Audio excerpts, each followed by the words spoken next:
Partia Socialiste ka në vëmendje maksimale të rinjt. Ky ishte fokusi i kandidates së Partisë Socialiste për deputete në qarkun e Vlorës në listën e hapur Briseida Çakëri gjatë një takimi që ka zhvilluar me të rinjt. Për kandidaten Çakëri, takimi me të rinjt e qytetit në rajonin numër 3 ishte një ndër takimet më të bukura të kësaj jave.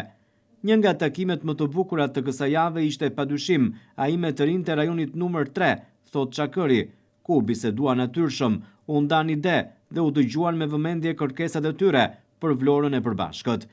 Energjia dhe vizioni të rinjve na frymëzon të punojmë edhe më shumë për të ardhmen që duam. Do të shkojmë së bashku drejt fitores me vendosmëri, për kushtim dhe besim te forca e rinisë tonë, shpreh kandidatja e Partisë Socialiste për deputete Briseida Çakëri.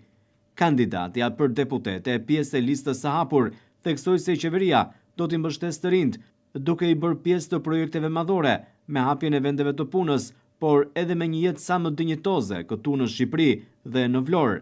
Çakëri ftoi të rinjt të jenë pjesë e Partisë Socialiste dhe ta votojnë atë më 11 maj për të vijuar rrugëtimin drejt Shqipërisë Europiane 2030.